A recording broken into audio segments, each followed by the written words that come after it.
జూబ్లీస్ traffic inspector పై బదిలీ వేటు మరో ముగ్గురు పోలీసు పైన చర్యలని చెప్పి కూడా ట్రాఫిక్ పోలీస్ స్టేషన్ సంబంధించిన ఇన్స్పెక్టర్ సంబంధించిన ఒక వార్త. నమస్తే తెలంగాణ.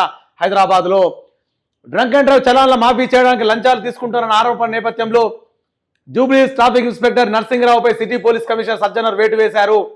ఆయన వెంటనే బదిలీ చేస్తూ ఆదేశాలు జారీ చేశారు. ఇన్స్పెక్టర్ నర్సింగరావుతో పాటు SI Ashok, home guard Keshavulu, court constable సుధాకర్లను కూడా బదిలీ చేస్తున్నట్టు సిపి ఉత్తర్వులు తీసుకున్నారు. డ్రంక్ అండ్ డ్రైవ్ కేసులకు సంబంధించి చలాన్లు క్లియర్ చేయడానికి పెద్ద ఎత్తున లంచాలు తీసుకుంటున్నట్లు ఆరోపణలు రావడంతో సిపి నిర్ణయం తీసుకున్నట్టు పోలీసులు ఉన్నతాధికారి తెలిపారు.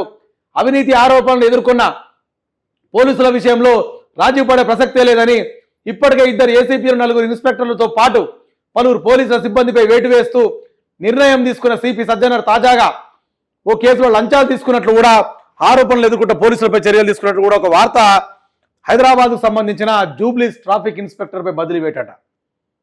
దేని విషయంలో డ్రంక్ అండ్ డ్రైవ్ పట్టుకున్నప్పుడు దాంట్లో బేరసారాలు కుదిరించుకొని ఆ కేసులు మాఫీ చేయడానికి లంచాలు తీసుకుంటున్నట్ట. డైరెక్ట్ అంటే ఒక సిపి సజ్జనర్ గారు ఆయన వేటు వేసిర్రు అంటే ఆయన ప్రూఫ్ ఉంది కాబట్టి, అక్కడ ఎవిడెన్స్ ఉంది కాబట్టి ఆ పని చేసిర్రు. మేము అడుగుతుంది కూడా ఏంటంటే ఇటువంటి వాళ్ళను డైరెక్ట్ డిస్మిస్ చేయొచ్చు కదా. ఇప్పుడు ఆల్రెడీ నా అధికారిక దుర్వినియోగం చేసిన క్లారిటీ మీ దగ్గర ఉంది. సజ్జనర్ గారు ఉన్నప్పుడు ఏం చేయాలి మీరు? వేరే పోలీస్ స్టేషన్కి పంపిస్తే మళ్ళీ అక్కడ ఏం చేస్తాడు? మళ్ళీ సేమ్ అంటే 10-15 రోజులు, 4 రోజులు నేను మంచి రాముడు మంచి బాలుడు కాదా అన్నట్టు ఉంటాడేమో అంతే. దాని తర్వాత మళ్ళీ చేతివాటం చూపిస్తాడు. కాబట్టి ఇప్పుడు ఈయననే కావచ్చు, ఈయనకు సంబంధించిన ఇన్స్పెక్టర్ నర్సింగరావుతో పాటు అశోక్ని, home guard Keshavarao, court constable Sudhakar అందరినీ డిస్మిస్ చేయండి. సజ్జనర్ గారు ఇటువంటి వాళ్ళని కంప్లీట్గా అధికారిక దుర్వినియోగం చేసిన డిస్మిస్ చేయండి. కోర్టు పక్క పోలీస్ స్టేషన్ పంపించడం అట్లా కాదు.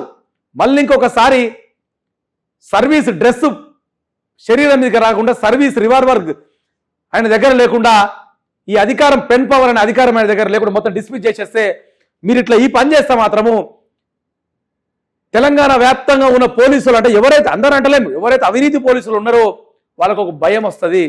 అప్పుడు ఖచ్చితంగా లా అండ్ ఆర్డర్ కావచ్చు, ట్రాఫికే కావచ్చు, ఇంకా పోలీస్ వ్యవస్థకు సంబంధించిన ఏదైనా సరే ఒక పద్ధతి మీద ఒక నీట్గా నడుస్తుంది. అట్లా చేస్తే అందరూ సంతోషపడతాం.